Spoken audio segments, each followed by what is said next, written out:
What's up, fellas? Man, we got to have a serious talk, fellas. I had a loyal patron supporter that wanted me to talk about how to protect the bag. And as we all seen, the shit that's going on with Trevor Bauer, the baseball player and stuff like that. And so I want to get into this, guys. Very important. All my guys on their purpose and stuff like this. You got to understand you're going to become a target. It's just the way it is. Lawsuits now. I think Coach Greg Adams was the first person I heard say this. Lawsuits now are the new divorce. Okay? We can't extract money from you through divorce no more. So now we extract it through lawsuits. So you guys gotta protect yourself, okay? So the game has changed. Men are not getting married, so now women are trying to extract resources another way. Just the way it is. This is just for the purpose, guys. I don't see women doing all this to men that are regular 9 to 5. This is what I've seen. I've seen women do this to men who they can get some from. Ain't nobody filed no lawsuit, allegation lawsuit against construction workers. I haven't seen it. It's men who got some. So let's get into this, guys. I got my little list. Let's get into it. Never ghost a woman after she's been to your place. Okay? To put it nicely, guys, is like this here. Even if you know you don't want to see the girl no more, keep the communication going for at least a couple of weeks. Right? Notice I said after she's been to your place, it don't matter if you didn't sleep with her, guys. Now you get sued for, he touched my kneecap. That's where we're at these days. He touched my kneecap. I felt uncomfortable. A $5 million lawsuit. All right. One of the girls with Diddy's son now saying that I don't know. I don't even get into all that because I don't know all the details behind it. But he's not getting sued for grape or nothing. It's inappropriate touching, right? So that's where we're at. So you guys got to understand that it's not just about penetration anymore. All right. Now she said you touched the kneecap, and so she can sue you. So keep the communication going, even if you know at that point you don't want to deal with her no more. Even if you didn't sleep with her. Even if you didn't sleep with her, you still got to keep communication going. Just text her, hey, good morning, this, that, and the other. And, she said, hey, well, I'm seeing you again. Well, I'll be back in town next week or something like this. Just keep the communication going with her. Just keep, that's how you do that. You don't want to ghost her or nothing like that. You should be able to, but you got to adapt to it. This is the rules. Until we get somebody in there to change the laws and stuff, guys, this is what we're dealing with. All right. So I don't like it either. But this is what men are powerless in this situation. So this is what we're dealing with. Next, guys, keep all your communication receipts. I screenshot them and I email them to myself. Right. And so you keep them you can keep them on your main email on the personal, or you can just create another email altogether and call that shit Bitches I Did Dirty. I don't give a fuck what you call it. Bitches I Did Dirty at gmail.com. Bitches I Ghosted at gmail.com. Right? And I know by me saying this, if you probably just seeing this video, I bet you Bitches I Ghosted at gmail.com or yahoo.com is already gone, right? So you probably gonna have to add some numbers behind it. Be creative, motherfuckers. I know you motherfuckers ain't got no creativity, right? But keep all that screenshot, all the communication. That way, if some shit, and I mean, the reason why you want to email, guys, because we now live in a situation where, girl, you was broke, and then 20 years, so you're a 21-year-old guy, you watching me now, and then 20 years later, you finally make it, you look on TV, and now you this big-time entertainer, big-time movie star, you're 44, 45, 50 fucking years old, and now 30 years later, she's coming out. So that's why I say you want to keep them in an email. That way, the email is always there, opposed to trying to store it or something like that, or keep the text message. You're going to change phones and lose. So that's why you want to kind of like email it. And I wouldn't even it'd probably be better if you put it in its own email address, because from time to time your email address gets overfill and you have to clean it out or buy some storage space. So in case you ain't trying to buy no storage space, you might delete the email because you clean it out I had to just clean out one of my emails the other day because y'all guys know Google Photos go to the same thing as fucking your emails and all that shit. So the file, and I'm not paying that $10 a month extra store. You can kiss my ass, right? And so that's why it's probably best to just keep it on a whole new email, guys. Okay? If just create into that dirtydickrodney@gmail.com. There you go. Y'all use that one too. All right? So just keep all your communication because you never know. Make sure you put a name on there so you never know. Just in case if it turns to hundreds of women and you have to turn it over one day, you have it. All right?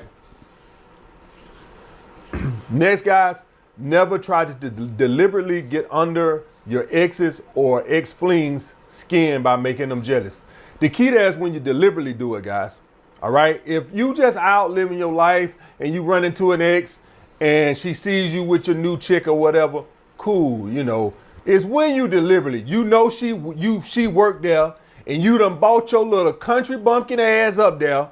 Yeah, I'm finna rub it in her face. I got a girl finer than her. You asking for trouble.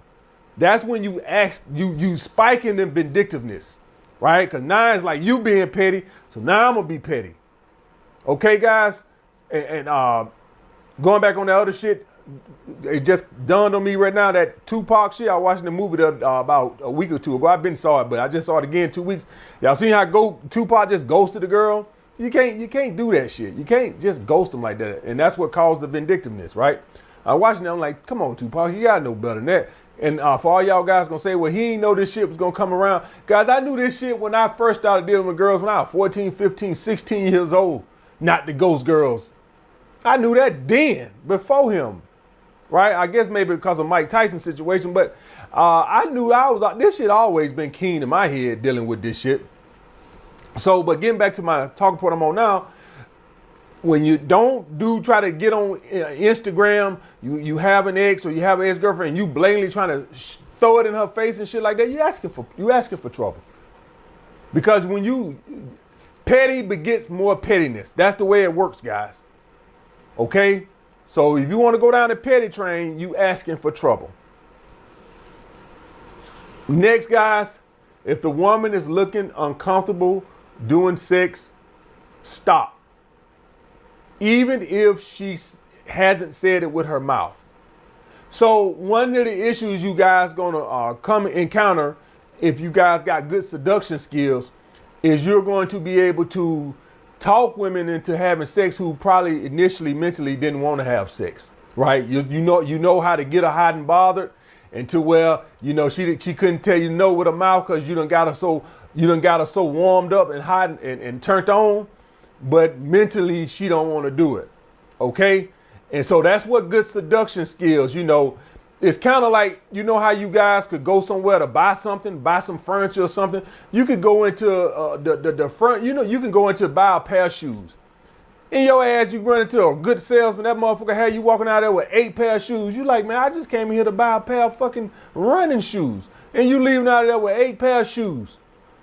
That's what a good salesman will do to you. Always on that upsell. Always, I hate people who try to upsell. You get one thing, I go to my massage therapist and, you want to get the hot rock? Did I say anything about some fucking hot rocks? I want no fucking hot rocks. Just give me a goddamn 60-minute massage. I don't want no fucking hot rocks. I don't want no facials. I don't want shit. Just give me what I fucking pay for. That's what a good seducer is. A woman come over, she's just thinking like, hey, I'm going to have wine. He could try, but I'm going to turn. But your skill's so good, you know how to just shuck and jive enough. You know how to kiss on the neck just enough. You know how to pull back and go 2 steps forward, 1 step back. You know how to do all that shit. You know how to have that right sexual tonality. You know how to just be patient and just put your hand on the knee. You'll end up with a lot of women who will end up doing something that they regret. So you got to make sure that you look at her face and that bitch don't seem like she really into it. You just stop. If she asks you why you stop, you just say, well, you ain't look like you was into it that much. And then she can let you know, no, I'm into it, and that's fine. But if you don't get that, just stop. I'm just telling you, just stop, guys. For all my incels out there, that actually happens. Yeah, it actually happens with good seduction skills. If you're somebody who know how to sell, If you somebody know how to upsell people, if you know somebody who know how to tap into that emotional spot, the upsell people, people are coming out for one goddamn thing, and then a person will come into a store for a fucking sofa and leave out with a new bedroom suit, a new living room suit, and a new dinette suit. And your ass be sitting there like, what the fuck did I just do? That's the same thing it is with seduction. Girl just came in to get a glass of wine and watch watch Love is Blind with you episode. And lo and behold, his dick in my mouth. Good seduction skill. That's one of those situations where game goddamn can get you fucked up. Next, guys, always assume she's trying to get pregnant. Guys, you guys got to understand that the game changes when you get that bag. I hope y'all guys understand that the game changes when you get the bag. You'll come up. And guys, I ain't talking about you need to be a baseball player.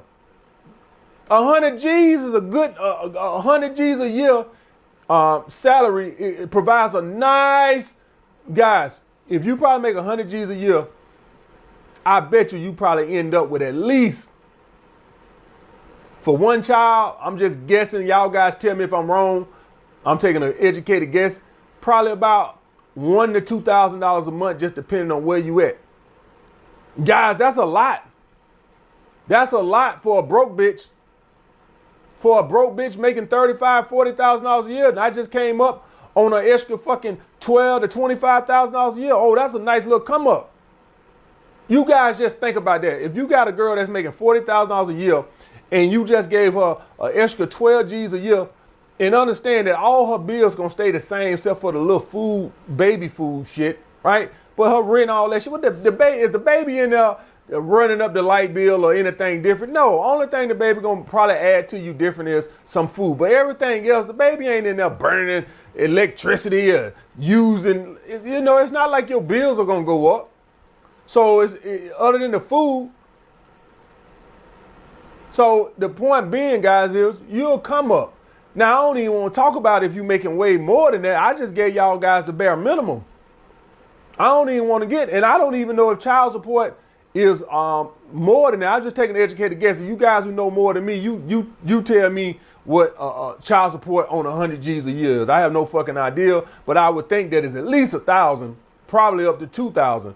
I wouldn't doubt if you go to one of these goddamn super liberal cities, if it's even more, like New York and Chicago, you know, those liberal shitholes. New York, Chicago, California. Don't even get me started. Don't even get me started. But anyway, you got to understand, guys, you ain't got to be a basketball player. All this is relative.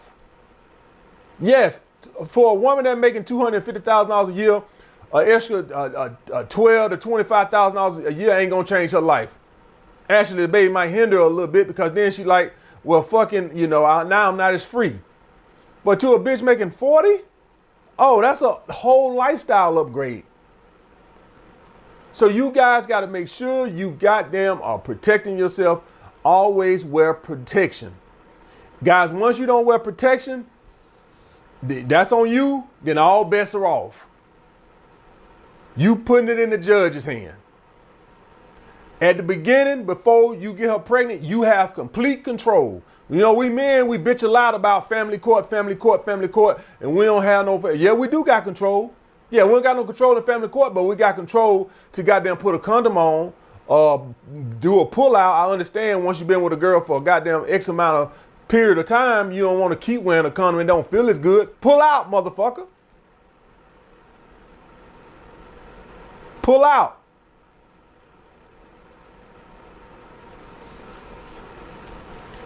And lastly, guys, always show support if she gets pregnant, even if you don't want the kid. Y'all guys got to understand the psychology of a woman, right? If you want the kid, she don't want the kid. If you don't want the kid, she wants the kid. They little children. You tell a girl, hey, oh man, that's great. I'm gonna be a dad. Well, I don't know if I want to keep it yet. I don't know. I don't know. I'm gonna think about it. If you don't want it, oh, well, I'm keeping you on your child. That's how it is. So you always want to show support, even if you don't want it. You want to at least be supportive. You ain't got to be asked start doing backward flips. But when you act like you don't want it, you know what that kind of remind me of, guys? That's kind of like if you're a parent right now watching me, and you got a teenage daughter or something, the best thing you can do when she brings home Pookie or Ray Ray is to say, well, Shalise, it's your choice. And so we respect your decision. You want to date Pookie? Date Pookie. That's the best thing you could do. Because if you go to trying to pull her away from that goddamn boy, you just pushing her more to him. I promise you. It's the same psychology of when you have a breakup with a woman. You better off just letting her go. You go begging and crying and call her phone, you just push her more away. That's the psychology of a woman, that female psychology shit. That rebellious bullshit. Oh my God, I can't believe I'm gonna be a fucking father. Oh my God, I can't wait to tell my brother. Whoa, hold on. Wait a minute now. I ain't say I was keeping it. I'm just, well, my body, my choice. That's how they is. So if you're a parent, she bring Pookie home, the best thing you could do, support it. Say, well, hey, he looks like a nice fella to me. We support you. We love you. That's the best thing you can do. Best thing you can do. You break up with your girl, best thing you can do, let her ass go. I don't care how much it hurt, don't call her. Best thing you can do. Because if you go to call her, you just push her more away. The same thing with this. That's how I feel about it, guys. All right, guys. And I know that, guys, because I told y'all guys, like I could very easily right now have 5 or 6 kids, right? But the girls back in the day, I think I had like 3 pregnancies. I can't even keep up with all this bullshit. Now in my 20s, right? Like 3 girls pregnant. They all had abortions. I actually think that was 2. They both had abortions, right? But I actually wanted the kids. Y'all guys know how this shit work. A broke man always want kids. It's amazing how that shit work. When you ain't got shit to lose, man, boy, it's amazing. You always want every kid. As soon as you get some bag, wait a minute, hold on now. We need to talk about this. As soon as you get some bag, oh, wait a minute, I don't know. When you ain't got no money, you like, well, hell, you can't get nothing out of me. Oh, kids are a blessing. They're a blessing when you're broke. When you get some money, whoa, wait a minute, hold on. You want to get some counseling? Now, you don't want that motherfucker. You don't want that motherfucker. And y'all guys seen that movie, Disappearing Acts, with Wesley Snipes? I think it was on YouTube last I checked. And Sanaa Lathan and Wesley Snipes, and she wanted to have an abortion with his kid, and he was begging her not to. Now, I guarantee you, if that motherfucker had just signed a baseball contract, and she didn't want that kid, he would have been like, well, I support your decision. But he was broke and struggling. It's amazing. Every broke man want to have a fucking baby. It's amazing how that shit works. You ain't got shit to lose. All right, guys. I'll get back with you guys later.